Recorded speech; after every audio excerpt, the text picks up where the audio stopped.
મિત્રો, સ્પર્ધાત્મક પરીક્ષાઓ જેવી કે જીપીએસસી, ગૌણ સેવા પસંદગી મંડળ અને અન્ય ખાતા બોર્ડ કોર્પોરેશનની સ્પર્ધાત્મક પરીક્ષામાં વર્તમાન પ્રવાહોના જે પ્રશ્નો પૂછાય છે એના પર આપણી યુટ્યુબ ચેનલમાં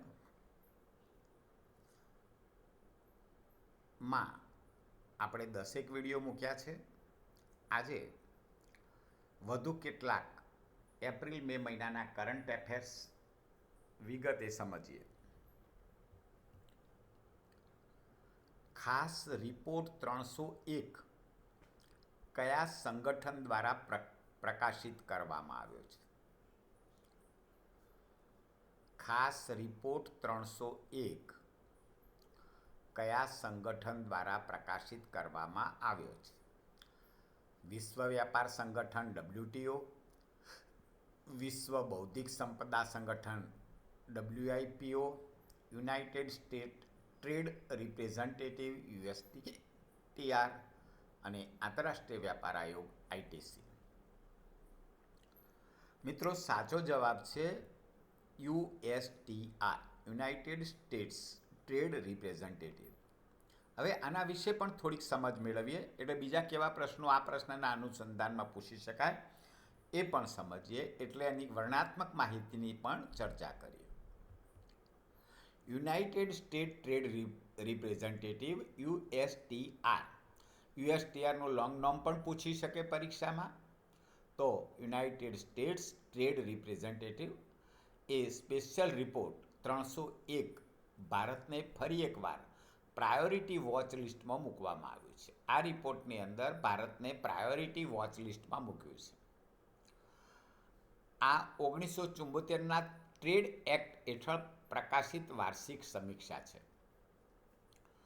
તો આ USTR એ કયા એક્ટ હેઠળ આવે છે? તો ટ્રેડ એક્ટ.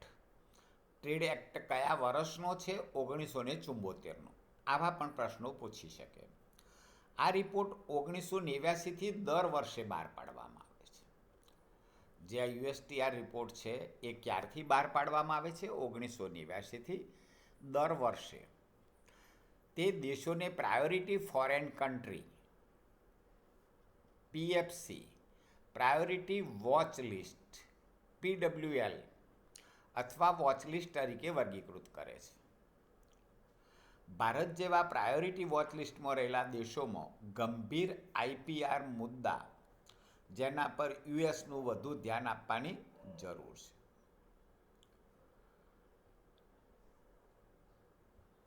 પ્રશ્ન 2.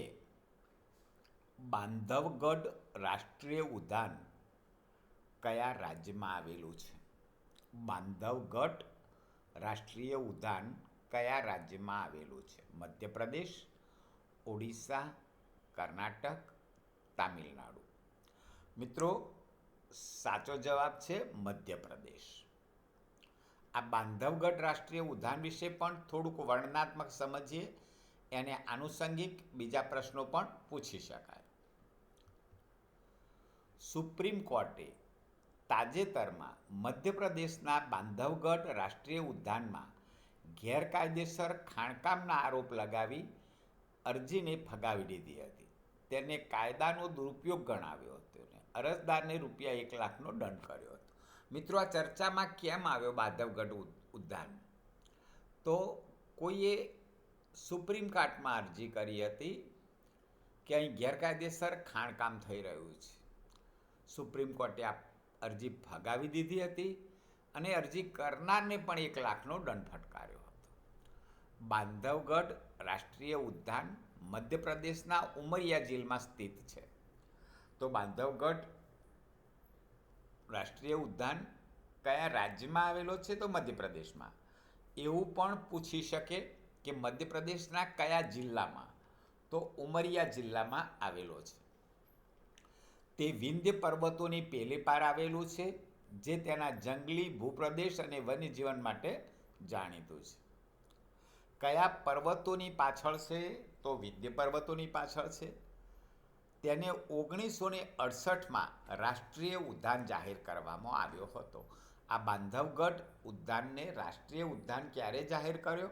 તો 1968માં. અને 1993માં પ્રોજેક્ટ ટાઈગર હેઠળ ટાઈગર રિઝર્વ બન્યું હતું.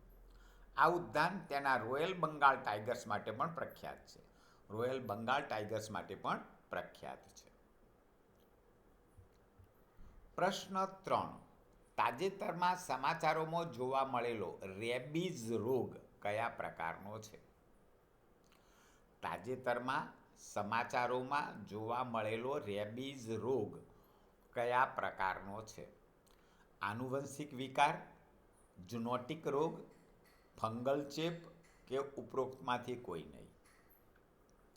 મિત્રો, સાચો જવાબ છે ઝૂનોટિક રોગ. એના વિશે પણ આપણે થોડીક માહિતી સમજીએ અને એના આનુષંગિક કેવા પ્રશ્નો પૂછી શકાય તે પણ સમજીએ. તો કેરળના મલ્લપુરમ જિલ્લામાં 6 વર્ષની એક બાળકીનું નિવારક રસીકરણ કરાવ્યા પછી પણ રેબીઝથી મૃત્યુ થયું. તાજેતરમાં ન્યૂઝ એટલા માટે પ્રસિદ્ધ થયા કે 6 વર્ષની એક બાળકીનું રસીકરણ, રેબીઝની રસી લીધા પછી પણ મૃત્યુ થયું.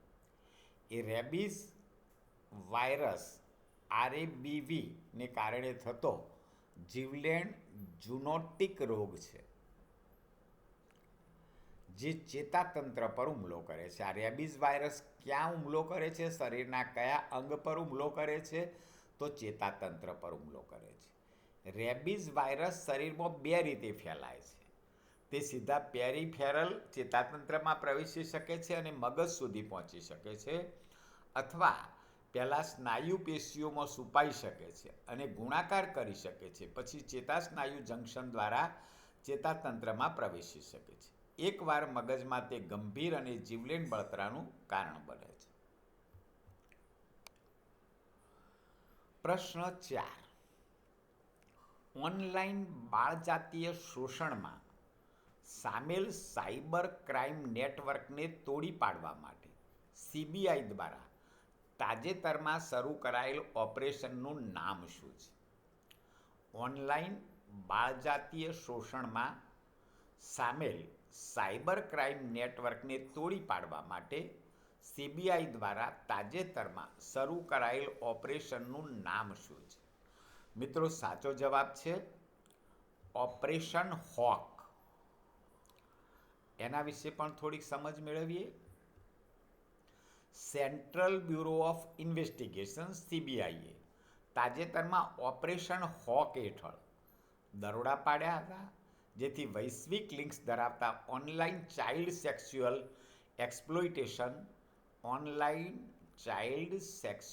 એક્સપ્લોઇટેશન એનું શોર્ટ ફોર્મ છે OCSE, એને સંડોવતા સાયબર ક્રાઇમ પર દંડક કાર્યવાહી કરી શકાય. CBIના ઇન્ટરનેશનલ ઓપરેશન ડિવિઝન ભારતીય દંડ સંહિતા IPC, information technology IT act 2000, તો IT એક્ટ કયા વર્ષનો છે? 2000નો. Protection of children from sexual offences POCSO act એ 2012નો છે. Protection of children from sexual act કયા વર્ષનો છે? અથવા 2012નો એક્ટ કયો છે? તો પોસ્કો છે. ઓપરેશન કાર્બન એ 2021નું છે. ઓપરેશન મેઘચક્ર 2022નું છે. અગાઉ ઓપરેશન હેઠળ CBIના વ્યાપક પ્રયાસો આ ભાગરૂપે થયા છે. પ્રશ્ન 5. કયા રાજ્ય સરકારે પ્રવાસીઓની સલામતી સુધારવા અને પર્યટનને પ્રોત્સાહન આપવા માટે પ્રવાસ સુરક્ષા દળ, જેને પર્યટન મિત્ર તરીકે પણ ઓળખવામાં આવે છે, શરૂ કર્યું છે? પ્રવાસ સુરક્ષા દળ કયા રાજ્ય શરૂ કર્યું? એને કઈ રીતે ઓળખવામાં આવે છે? તો પર્યટન મિત્ર. રાજ્યમાં કયું રાજ્ય આવશે? તો મિત્રો, સાચો જવાબ છે મહારાષ્ટ્ર. એના વિશે પણ જાણીએ તો મહારાષ્ટ્ર સરકારે પ્રવાસીઓની સલામતી સુધારવા અને પર્યટનને વેગ આપવા પર્યટન સુરક્ષા દળ, જેને પર્યટન મિત્ર તરીકે પણ ઓળખવામાં આવે છે, એ શરૂ કર્યું. આ પાયલોટને 1 થી 4 મે દરમિયાન સતારા જિલ્લામાં મહાબળેશ્વર ઉત્સવ દરમિયાન યોજાયું. તો પાયલોટ પર્યટન સુરક્ષા દળ અથવા પર્યટન મિત્ર ક્યારે ઉજવવામાં આવ્યું? 1 થી 4 મે દરમિયાન. ક્યાં ઉજવવામાં આવ્યું? મહારાષ્ટ્રના સતારા જિલ્લામાં મહાબળેશ્વરના ઉત્સવ દરમિયાન. પ્રવાસ વિભાગની રાજ્યની મુલાકાત લેતી વખતે પ્રવાસીઓને સુરક્ષિતતા અનુભવવા માટે કરારના આધારે પર્યટન પોલિસીની પણ નિમણૂક કરવામાં આવશે. મહારાષ્ટ્ર રાજ્ય સુરક્ષા નિગમ અને સતારા પોલીસની મદદથી મહારાષ્ટ્ર પ્રવાસ વિકાસ નિગમ આ પ્રોજેક્ટ માટે ભંડોળ પૂરું પાડશે. તો આ પ્રોજેક્ટ માટે ભંડોળ કોણ પૂરું પાડશે? તો મહારાષ્ટ્ર પ્રવાસ વિકાસ નિગમ. આ પર્યટન પોલિસી સાંસ્કૃતિક સ્થળો, કાયદાઓ, ટકાઉ પર્યટન વગેરે અંગે માહિતી શેર કરી પ્રવાસીઓને માર્ગદર્શન આપશે. મિત્રો, આ જ પ્રકારના વિડીયો જોવા માટે આપ success exam by Joshi YouTube પર સબસ્ક્રાઈબ કરો. આપના પ્રતિભાવો કોમેન્ટ બોક્સમાં લખો, લાઈક કરો, શેર કરો. વધુમાં વધુ મિત્રોને પણ આપ સબસ્ક્રાઈબ કરાવો. ખૂબ જ ઉપયોગી માહિતી છે અને પરીક્ષામાં જે વર્તમાન પ્રવાહો પૂછી શકાય એને ધ્યાને રાખીને આ તૈયાર કરેલી છે. આભાર.